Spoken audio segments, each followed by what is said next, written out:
Have you ever questioned the very people who are supposed to protect you? What if, instead of protecting you, they were the ones who hurt you the most? That was my reality. My mother, someone I trusted more than anyone, sold babies. And I was one of them. My story isn't just about betrayal. It's about the darkest kind of trauma, the kind that shatters your world and leaves you questioning your very existence. It's the painful truth I've had to confront. In this video, I'll take you on a journey through my life. The emotional scars, the shocking revelations, and how I broke free from the darkness. You'll hear how I survived being trafficked by my own mother, and how I learned to heal, reclaim my identity, and find strength in the face of such betrayal. If you've ever wondered if it's possible to move on from unimaginable pain, or if you're just starting to confront your own past, this video is for you. Follow me, and let's dive into this painful but empowering journey. Feel free to share your own experiences in the comments. You're not alone in this. And don't forget to like and subscribe. This story is just the beginning. I know it might sound like the plot of a twisted thriller, but the truth of my life was far darker and more disturbing than anything I could have ever imagined. I was trafficked by the one person who was supposed to love me most. My mother. Yes, you heard that right. My mother, the person who should have protected me, kept me safe, and been my anchor in this chaotic world, sold me to strangers. And I had no idea. It wasn't just the cruelty of betrayal that wrecked me. It was the depth of manipulation, the lies, and the emotional scars that followed me for years. The world I lived in was built on lies, lies I didn't even know existed, and for so long I couldn't understand what had happened to me. Why I felt this emptiness, this unshakable sadness, even though I didn't know the full story. When I look back, I realize how naive I was, caught in a web of deception and emotional trauma, unaware of the horror my life had become. And now, as an adult, I can see how the fear and pain I grew up with shaped me into someone I didn't recognize. For a long time, I blamed myself for not seeing the truth, for not recognizing the red flags earlier. But as I'll share with you, it wasn't my fault. It was never my fault. I want to share my story with you because maybe you're out there, dealing with your own version of this kind of pain, betrayal, abandonment, trauma. And maybe you felt trapped in your own darkness, thinking no one could understand. Maybe you felt like your life was controlled by someone who should have been your protector. You're not alone. And as painful as it is, sharing this with you is part of my own healing journey. Through this video, I hope to shed light on the unimaginable truths I uncovered and show you that no matter how deep the scars, it's possible to heal.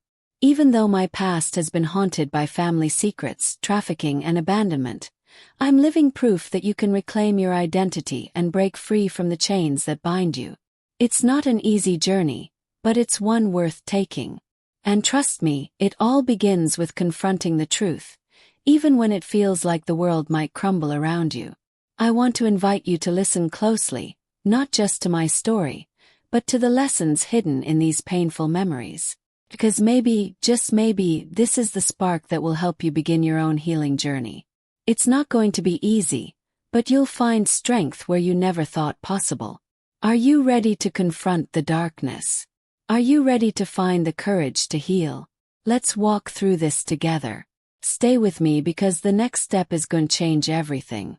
As I began to uncover the darkest layers of my past, the truth hit me like a ton of bricks, a realization that left me breathless, broken, and utterly alone. The truth was as ugly as it was devastating. My mother had sold babies, and I was one of them. At the time, I couldn't even begin to understand how such a thing could happen, how the very woman who was supposed to love and protect me could be the one responsible for my pain.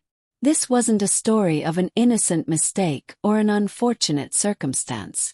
This was a deliberate, calculated betrayal, orchestrated by the person I had trusted most in this world. But how does someone even begin to make sense of such a horrific truth? How do you reconcile the love you thought you received with the knowledge that it was never real to begin with? It wasn't an easy thing to confront, and it didn't happen overnight. In fact, it took me years to fully comprehend the full extent of my mother's involvement in the baby trafficking ring. For years, I lived with this looming sense of confusion, unable to piece together the parts of my past that were missing. It was a puzzle, but I didn't know where the pieces were or how they fit together. I often wondered how my mother got involved in such a thing. I mean, how does one go from being a parent to being a participant in something as monstrous as human trafficking? It wasn't as though she'd been a stranger to hardship. She had her own trauma, her own struggles, her own past that haunted her every step. She had been a victim before, and in some twisted way, I now realize that she may have seen herself as a survivor in this system, manipulating me as part of her survival strategy. I often wonder how much of what she did was out of desperation, out of a warped sense of survival, versus how much was a conscious decision to choose this path of darkness. It's a difficult question to answer. First, I couldn't understand it at all. As I grew older, I realized that there had been moments, subtle moments, where the pieces began to fall into place. Her behavior wasn't always consistent, and there were times when I caught glimpses of something that felt off. There were whispered conversations, late-night phone calls, and moments when her eyes seemed clouded with guilt, but she would quickly hide them away. I didn't know it at the time, but all of those little clues were breadcrumbs leading me to the truth. Looking back, I see now that I was emotionally manipulated into being a part of this scheme. At the time, I had no idea. I thought that the actions I was forced to take, the decisions made on my behalf, were somehow just part of life. I thought it was all normal. She told me I was helping, that I was doing something good, even though I was a child, unaware of the full implications. The psychological manipulation was so deeply embedded in my mind that I didn't question it, not until years later when the truth began to make its way to the surface. It was the realization that my mother had made money by trafficking babies that truly shook me to my core. This wasn't just a case of negligence or bad parenting. It was calculated, intentional, and devastating. I began to question everything I had ever believed. The love she had shown me, the care, the moments of tenderness I thought we shared, it all felt like a lie. It was hard for me to accept, even harder to face, but there it was. The mother I thought I knew and trusted was the very person who had betrayed me the most. The truth also brought with it a whole new world of confusion. How could she have done this? How could someone who had once been my protector become a perpetrator of such evil? In the years that followed, I learned more about the trafficking rings she had been involved with, the people she had dealt with, and the sheer scale of the operation. It was a massive underground system, and my mother had been a key player, funneling babies for profit. The very thought of it turned my stomach, but it also made me realize something critical. I had been a victim of a system much larger than myself. My mother, though responsible, wasn't the only monster in this story. The psychological damage this caused wasn't just about the act itself. It was about the betrayal of trust, the abandonment, and the way I was manipulated into participating without even knowing what was happening. And as I pieced together the parts of my life that had been taken from me, I began to feel the weight of it all. The stolen childhood, the lies, the manipulation, and the silence. My mother wasn't just a trafficker. She was a master of emotional manipulation, using her love as a weapon, and that weapon had scarred me in ways I could never have imagined. The worst part was realizing that everything I had known, everything I had trusted, had been a lie. The love I thought I received was just a tool used to control me, to keep me compliant, to keep me in the dark while she made her money. I was an unwilling participant in something so horrific, and for years I didn't even know it. My emotional scars run deep, deeper than I ever could have realized, and the road to healing felt impossible.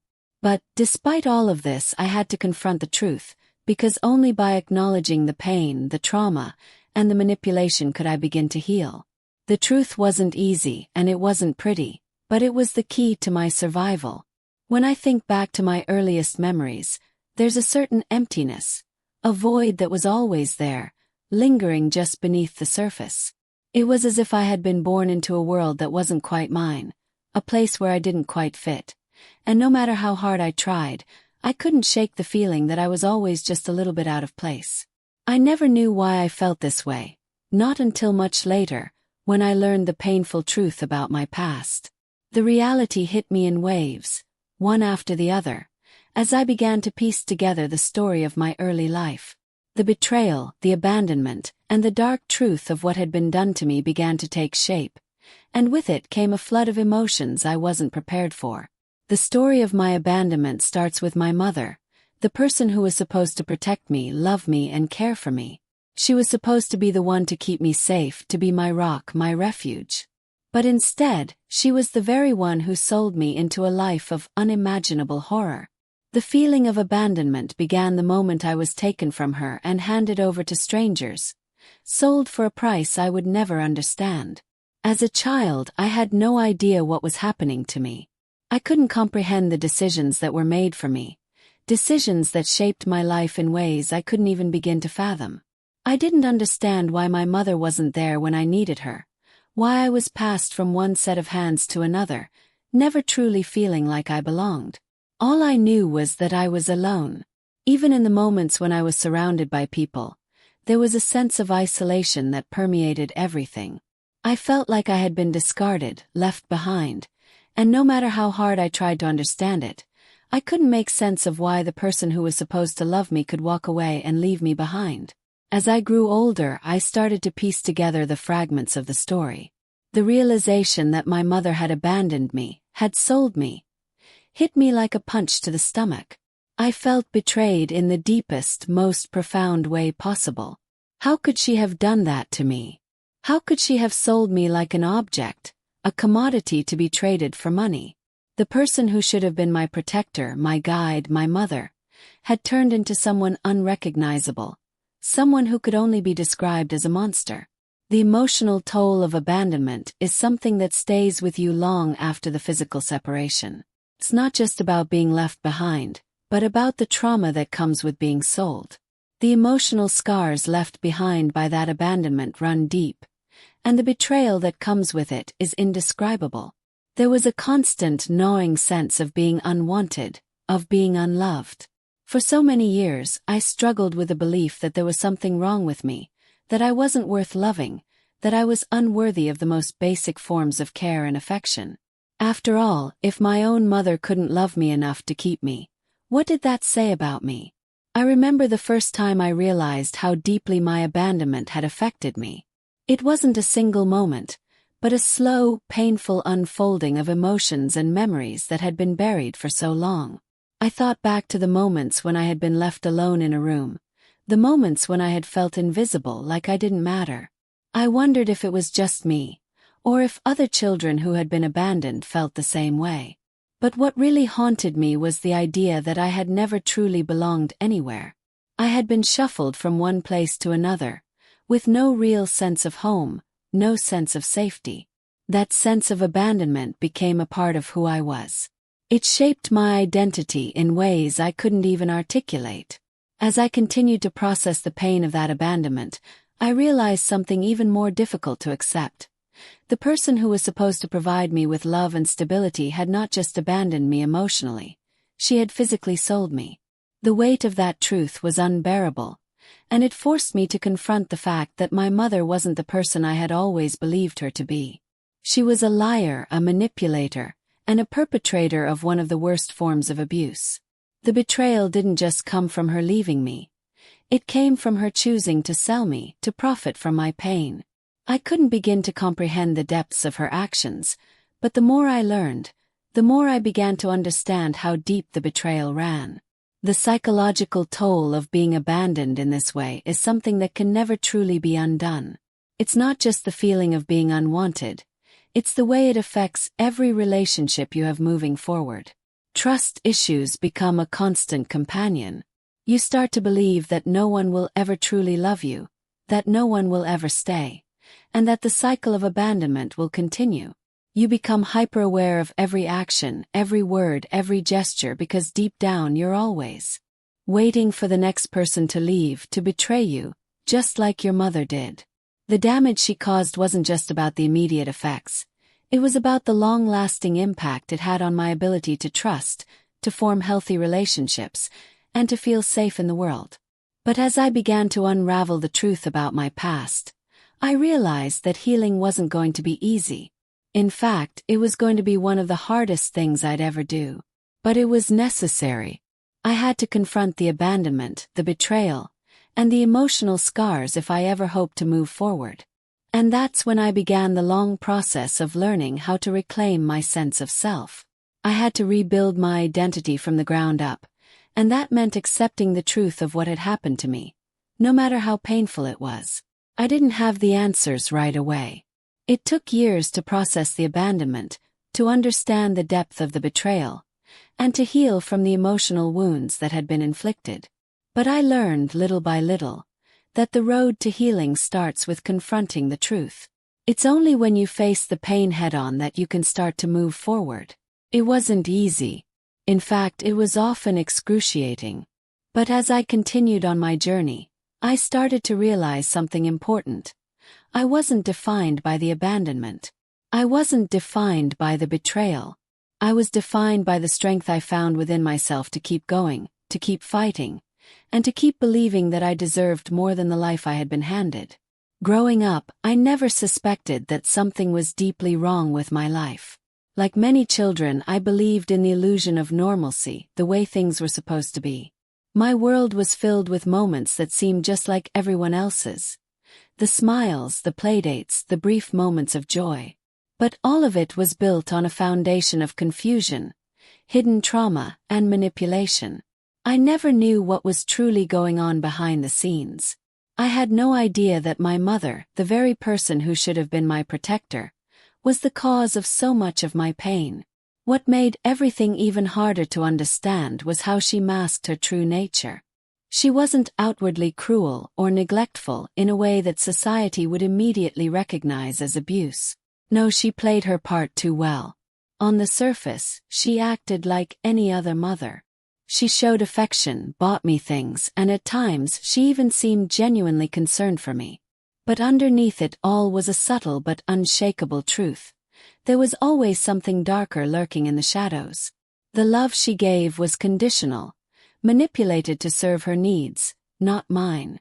Yet I didn't know any better. I accepted what she gave me because it was all I knew. It wasn't until later in life that I began to notice the cracks. As a child, it was all so confusing. I could feel something was off, but I couldn't put my finger on it. There were moments when I was left feeling emotionally drained, confused, and anxious, but I couldn't understand why.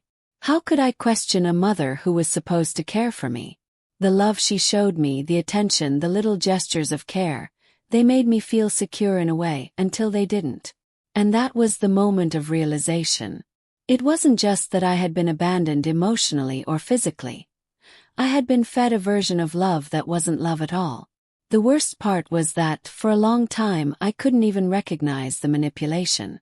It was like living in a fog. When you grow up with emotional manipulation, it becomes so ingrained that it feels normal. I thought that everyone felt this way. I thought it was normal to feel both loved and abandoned, wanted and ignored, praised and belittled, all in the same day. The worst part was that I didn't have anyone to turn to for clarity. I was surrounded by people who either didn't see the truth or who chose not to.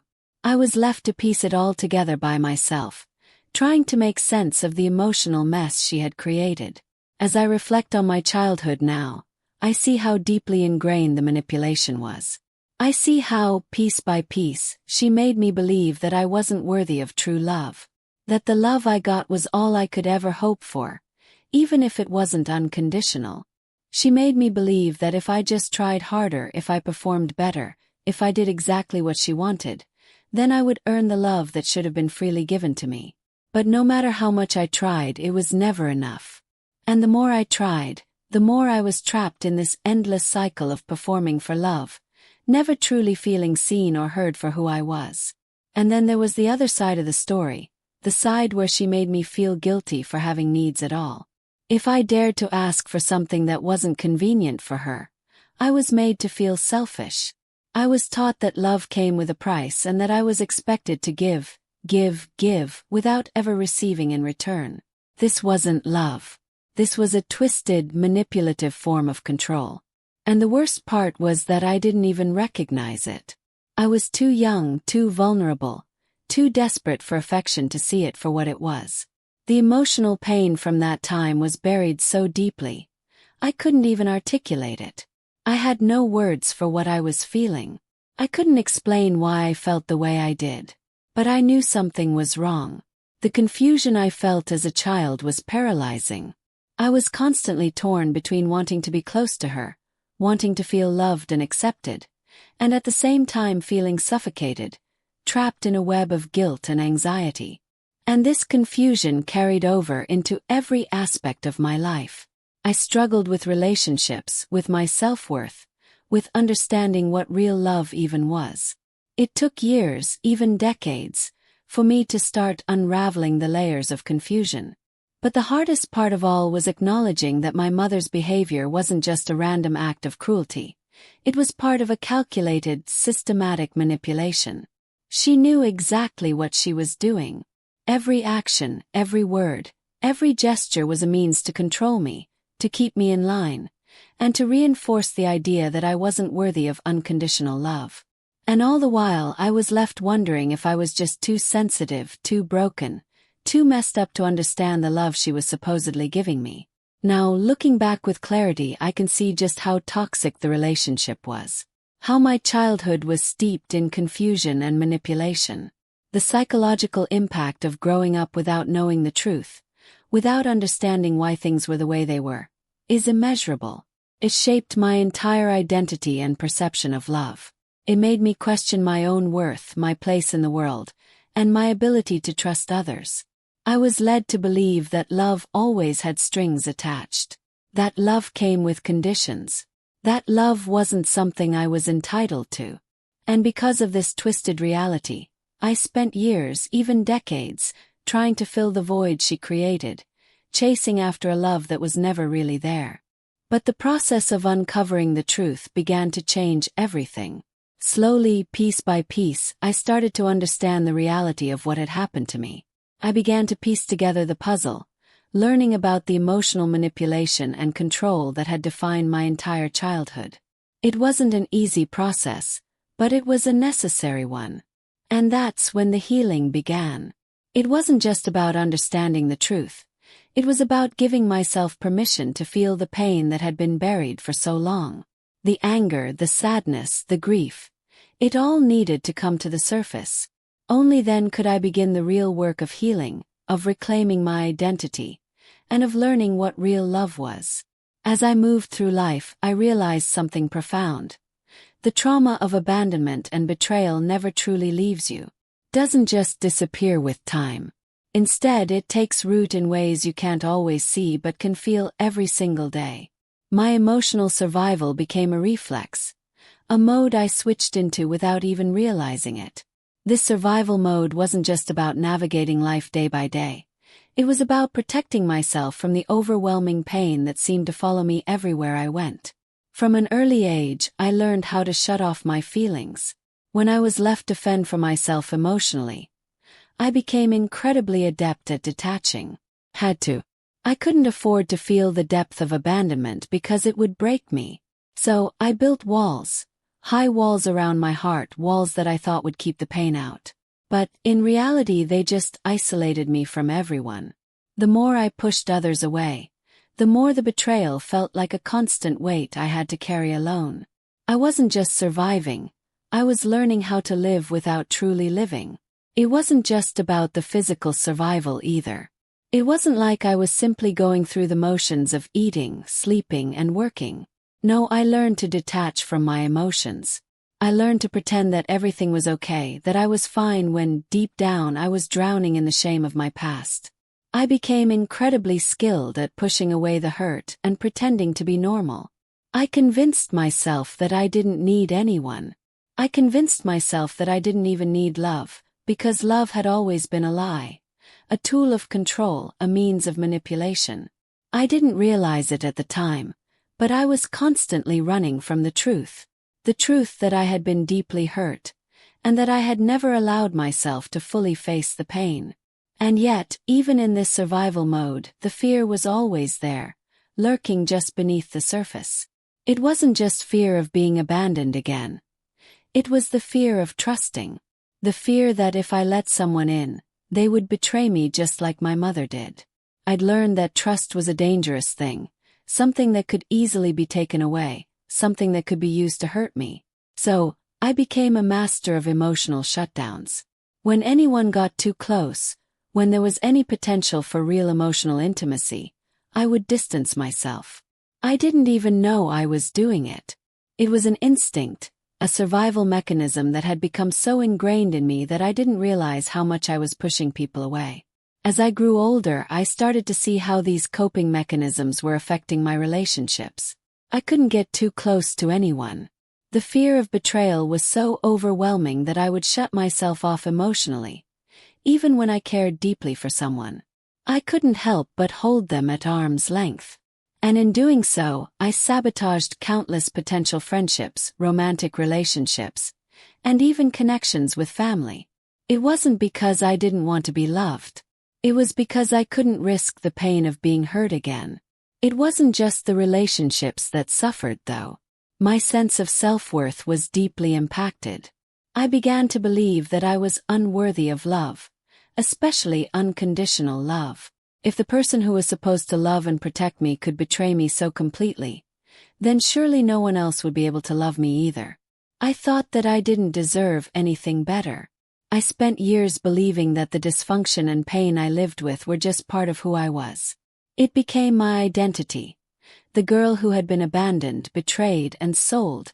The girl who had learned to survive, but never to thrive. But this cycle of emotional survival and detachment wasn't sustainable. It wasn't until I hit rock bottom that I started to realize how much I had been running from myself. It wasn't just about surviving anymore, it was about healing. I could no longer live in fear of trusting people, or of facing the emotional wounds that had been buried for so long. The damage caused by my past was affecting every part of my present, and I knew something had to change. Reaching that point, however, wasn't easy. It wasn't like flipping a switch. The fear, the shame, the sense of betrayal were so deeply ingrained in me that I felt trapped, like I was suffocating under the weight of all the unresolved pain. I had spent so much time convincing myself that I didn't need anyone, that I didn't need help, that I could handle it all on my own. But deep down, I knew I couldn't continue living this way. The first step toward breaking free from the survival mode was learning to trust myself again. It wasn't just about trusting others. It was about reclaiming trust in my own ability to make decisions, to understand my feelings, and to set boundaries that honored my emotional health. This wasn't an overnight process. It took time, patience, and a willingness to feel the pain I had been running from. And believe me, facing that pain wasn't easy.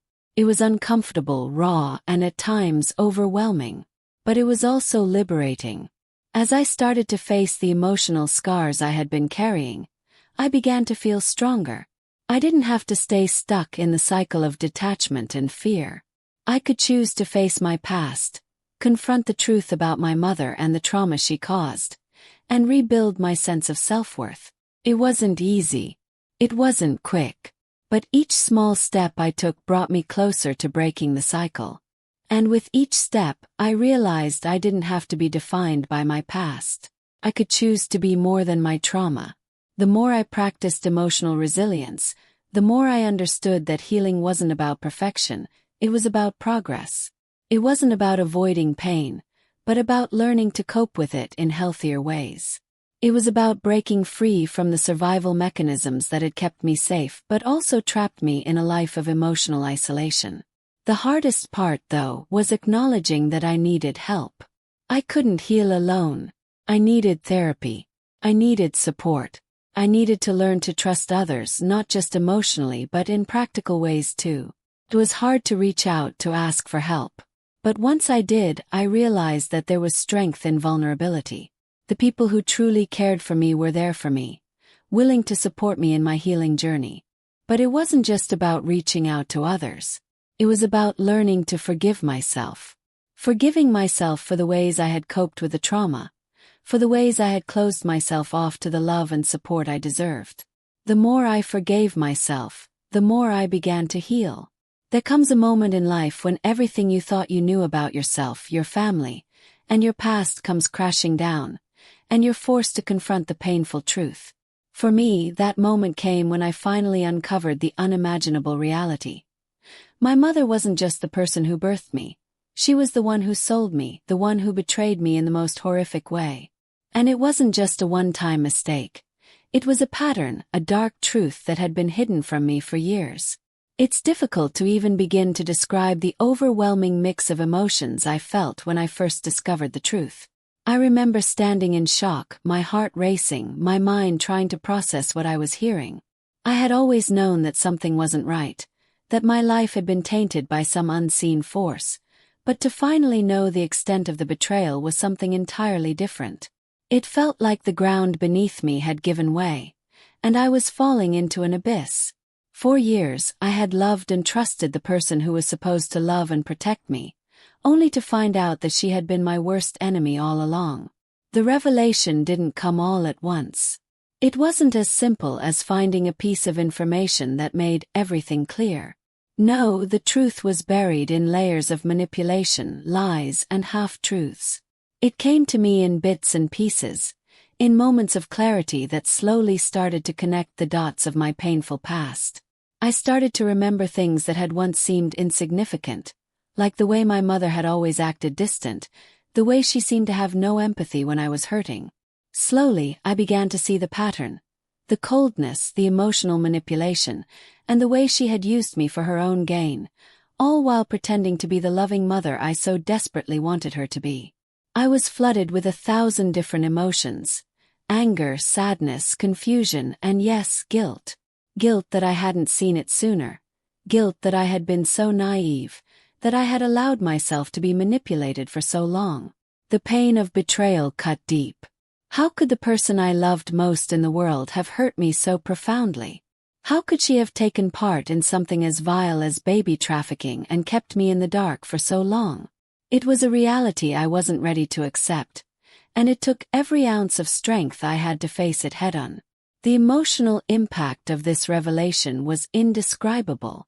It was like my entire sense of self was shaken to its core. I had spent my life trying to understand my feelings of abandonment and betrayal, but now I had the answers.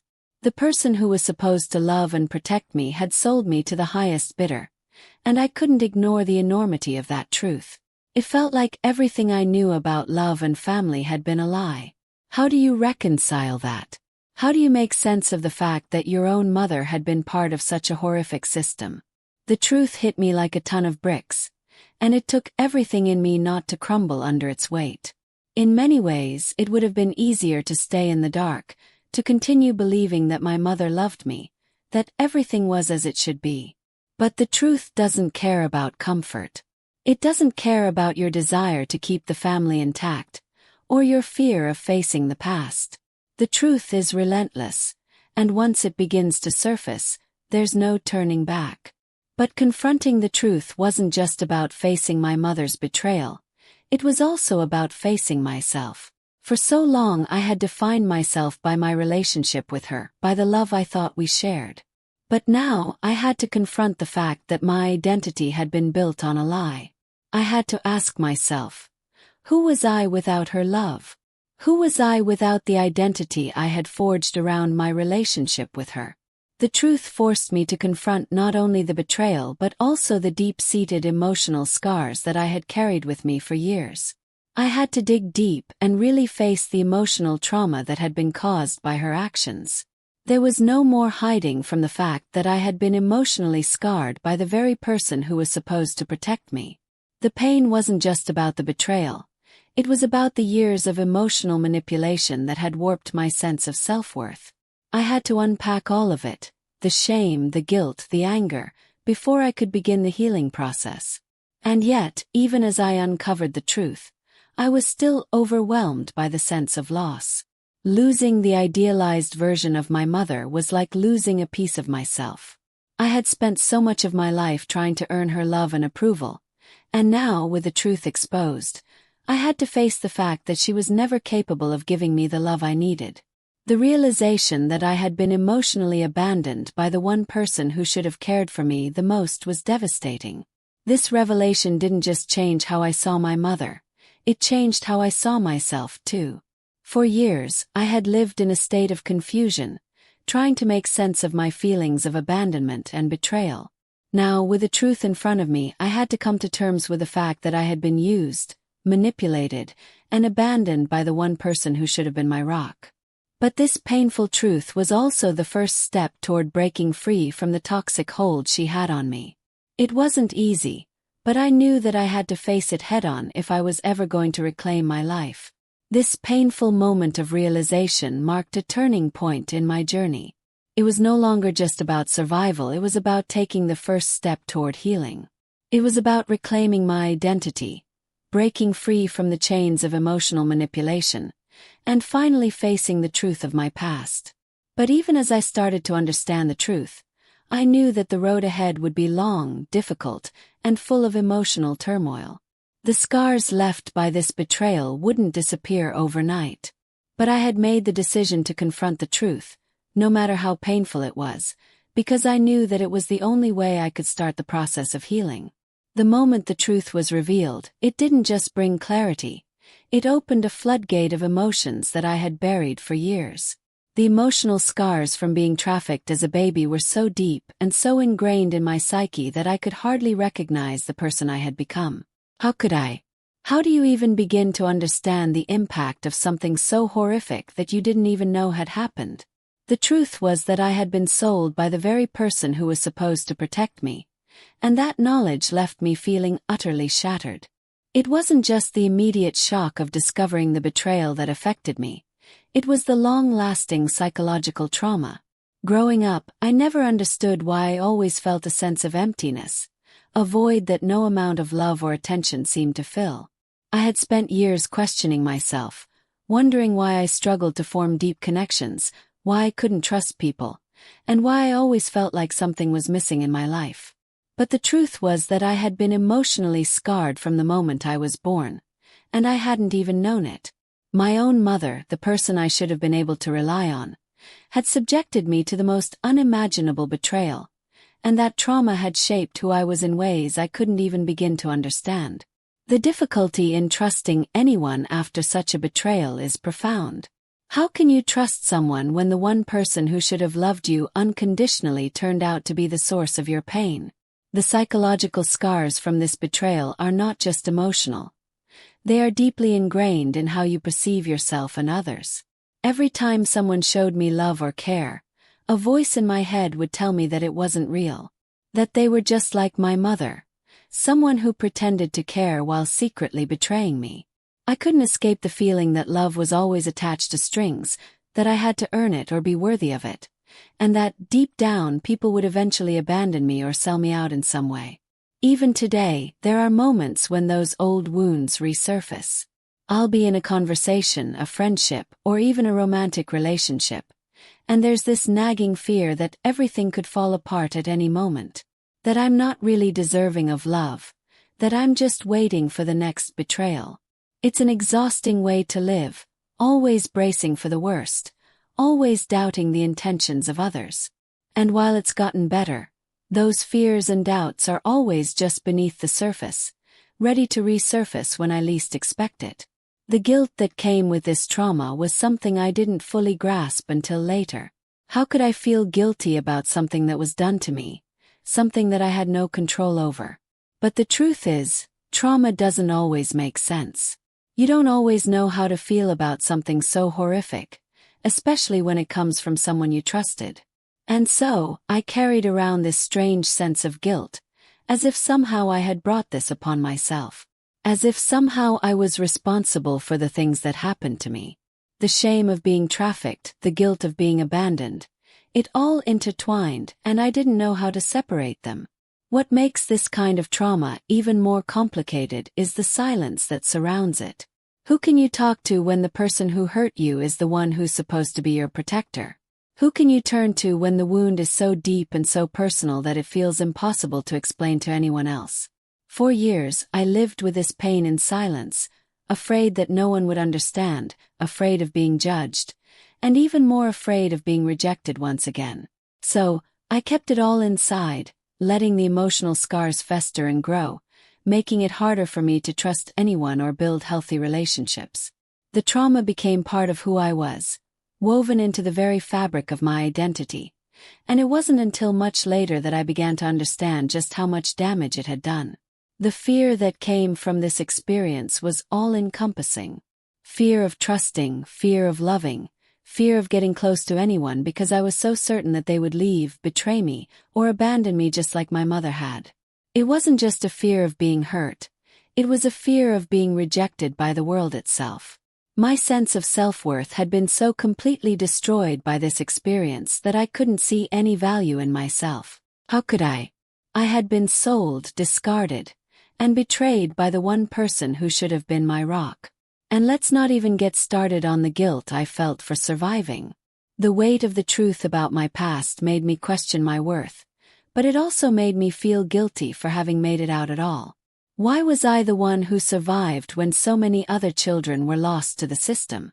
Why was I spared from the fate that many others faced? The guilt of surviving this trauma became a heavy burden that I carried with me for years, one that I didn't know how to put down. But even though the scars are still there, even though the emotional pain still lingers, I have started to realize that healing is possible. It's a long and difficult journey, but it starts with understanding that this trauma does not define me. The things that happened to me, the betrayal, the manipulation, they do not make me who I am. They are part of my story, yes, but they are not the whole story. I am more than the sum of my past pain, and slowly, piece by piece, I am starting to rebuild. The first step toward healing was accepting the truth. No more hiding, no more pretending that everything was fine. The first step was recognizing that this pain wasn't my fault, and that I deserved to heal. I couldn't change what had happened, but I could change how I let it affect me. I couldn't go back and undo the damage, but I could move forward with the understanding that I had the power to reclaim my life, my identity, and my peace. Reclaiming my identity was never a simple or straightforward journey. It felt like an impossible task, something so complex that I often wondered if it was even possible at all. But I was determined. After years of being sold, betrayed, and manipulated, I knew that the first step toward healing was to break free from the chains that had defined my life for so long. For so much of my life, I had been shaped by the trauma of being trafficked and abandoned. I had been molded into someone else's idea of who I was supposed to be, someone who didn't have a voice or the power to make her own decisions. My worth had been dictated by others, by my mother, by the system, and by the people who had used me for their own gain. My identity was something that had been stolen from me before I even had a chance to find it. But reclaiming my identity wasn't just about letting go of the past. It was about accepting the truth of who I had become because of it. I had to confront the fact that the trauma I had lived through had shaped the way I saw myself and the way I interacted with the world. And let me tell you, it wasn't easy. I had spent so many years convinced that I wasn't worthy of love, that I wasn't enough, that I was broken beyond repair. But the truth is that I wasn't broken. I was hurt, yes, but not broken. The strength to heal, to rebuild, and to reclaim my identity was always inside me. I just had to find it. The first major hurdle I had to overcome was the constant voice in my head telling me that I wasn't good enough, that I didn't deserve happiness or peace. For years, I had internalized the messages of abandonment, betrayal, and manipulation that had been imposed on me. I believed that I had to earn love, that I had to perform in a certain way to be worthy of respect, and that my value was tied to what others thought of me. But as I began to heal, I realized that none of that was true. My worth wasn't tied to anyone else's approval. It was intrinsic. I was worthy because I existed, not because of anything I had done or achieved. But the process of reclaiming my identity wasn't just about affirming my worth. It was also about learning to trust myself again. I had been so deeply manipulated and controlled by my mother and by the people around me that I didn't know who I was anymore. I had spent so many years questioning my own thoughts, feelings, and decisions that I no longer trusted my own instincts. I was afraid to make choices, afraid to stand up for myself, afraid to take up space in the world because I was so used to being told what to do and who to be. The journey to self-discovery was long and difficult. It was a constant battle between who I had been taught to be and who I was learning to become. I had to unlearn so many things, The lies I had been told, the beliefs I had internalized, the patterns of behavior that had been ingrained in me. I had to face the fear that I would never be able to trust myself, that I would always be stuck in the trauma of my past. But slowly, with time, I began to rebuild. I started to make small decisions for myself, things as simple as choosing what to eat or where to go, and gradually I regained my sense of agency. One of the hardest things about reclaiming my identity was letting go of the shame I had carried for so long. For years, I had believed that I was to blame for everything that had happened to me, that I was somehow at fault for being trafficked and abandoned. But as I began to heal, I realized that this wasn't true. The shame didn't belong to me. It belonged to the people who had manipulated and abused me. I had nothing to be ashamed of. And then there was the issue of trust. How do you trust again after your own mother has betrayed you in the most unimaginable way? How do you trust others when the one person who was supposed to protect you was the one who sold you? It's not easy. Trust is something that is earned, and it's something that takes time to rebuild. I had to start with small steps, letting myself trust my own instincts, learning to set boundaries, and slowly allowing myself to open up to others. Through therapy, self-reflection, and support from people who genuinely cared about me, I began to understand that reclaiming my identity was not just about healing the emotional scars. It was about rediscovering who I was without the trauma, without the manipulation, and without the fear.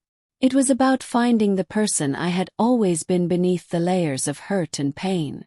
And here's the thing. As much as I wanted to move on, to heal, and to forget, the trauma would always be a part of me.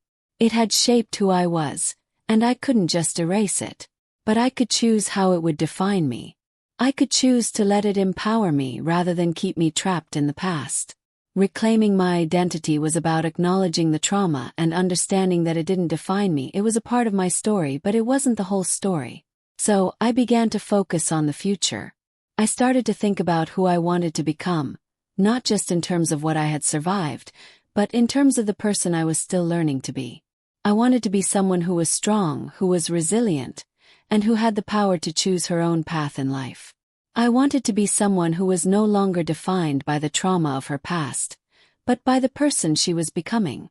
And while that journey is still ongoing, every step I take feels like a victory.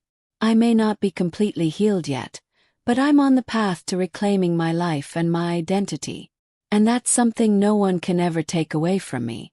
The healing journey was nothing like I expected. In fact, it was far messier, more painful, and more complex than I ever imagined. If you've ever faced deep emotional trauma, you know that healing is never a straight line.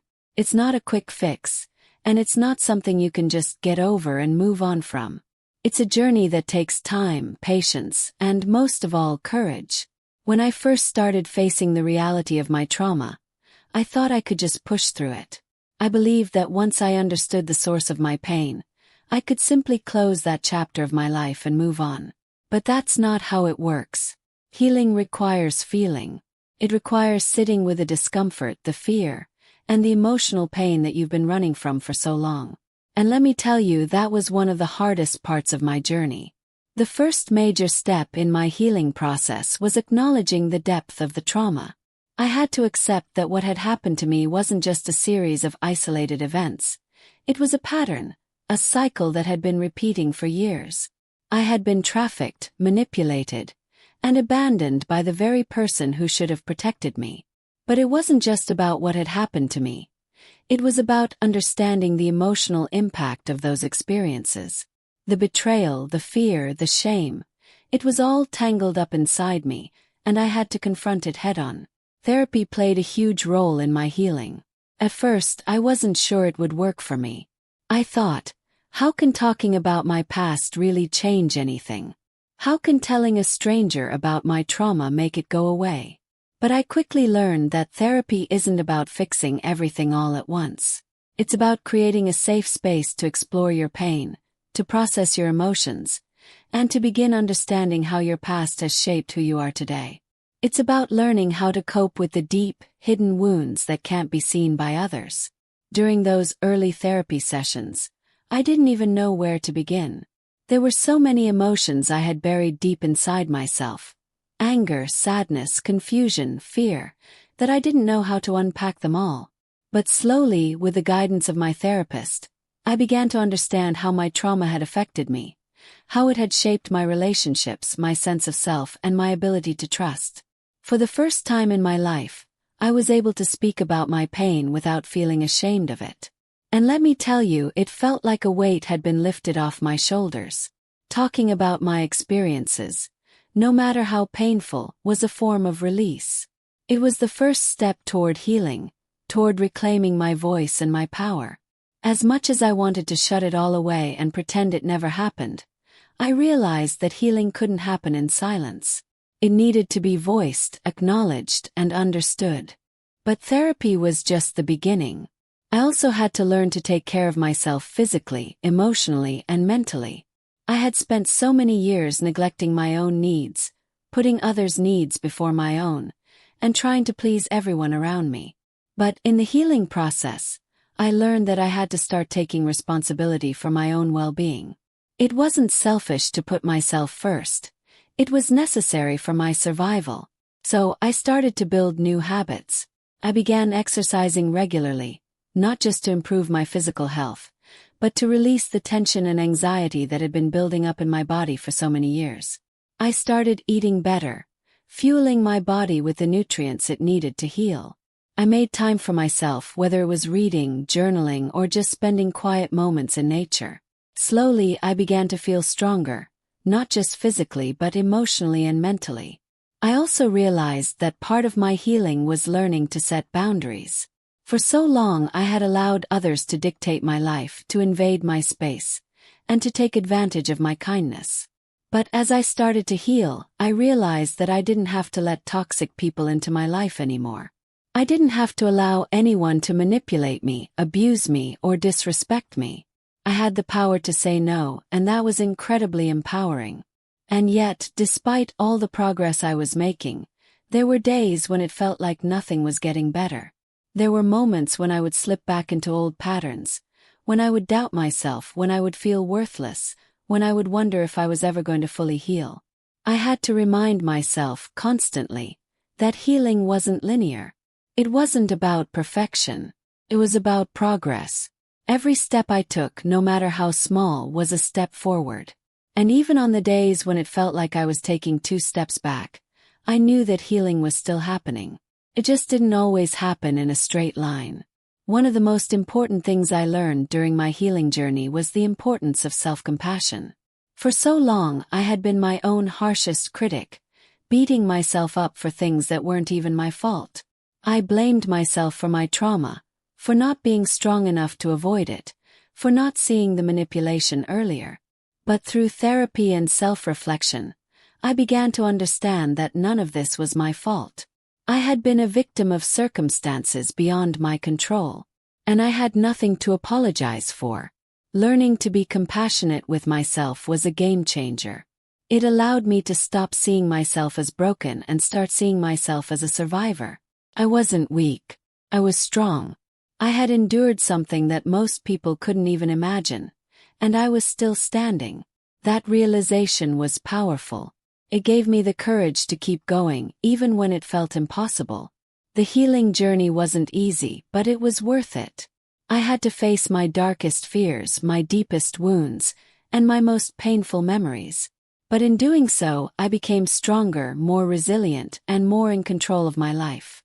I learned that I didn't have to let my past define me. I could choose to move forward, to heal, and to create a future that was mine to shape. After everything I went through, learning to trust again seemed impossible. How could I open up to anyone after my mother's betrayal? But the reality was clear. I couldn't continue living with a heart full of fear. Trust had to be rebuilt piece by piece. At first, I felt paralyzed by the idea of getting close to anyone. But little by little, I started opening myself up to the possibility of true, unconditional love. Not the kind that comes with strings attached or emotional manipulation. It wasn't easy, and it didn't happen overnight, but with time, I learned that not everyone was going to hurt me. I could be loved for who I truly was. And I had to forgive myself for ever thinking I wasn't worthy of that kind of love. Trusting wasn't just about others, it was about trusting myself. I had to believe that I was capable of making good choices, that I could protect myself, and that I had the strength to build a new life full of love, free from the emotional manipulation that had defined so much of my past. One of the most powerful moments in my healing journey was realizing that I didn't have to repeat the toxic patterns that had been set for me. The cycle of abuse, manipulation, and betrayal didn't have to be passed down. Could break free.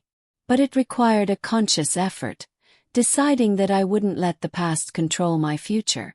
I worked hard to reframe my thinking, setting new boundaries and taking actions that would ensure I would never allow that level of toxicity back into my life. Whether it was choosing healthy relationships or just recognizing when certain dynamics were unhealthy, I began to take control. I didn't want to pass on the pain to my future generations, and I made sure to make choices that would break the cycle for good. Forgiveness wasn't easy, especially when it came to my mother. But I realized that forgiveness wasn't about excusing the past. It was about freeing myself. Holding on to the anger, resentment, and betrayal only gave my past power over me. Forgiveness was a personal journey, one that I had to take for my own peace. It didn't mean I had to forget or even have a relationship with the person who hurt me, but it meant I was no longer letting them control my emotions. In forgiving, I was reclaiming my power. When you've faced the unimaginable, when you've been betrayed, trafficked, and manipulated by the very people you loved, it can feel impossible to move forward.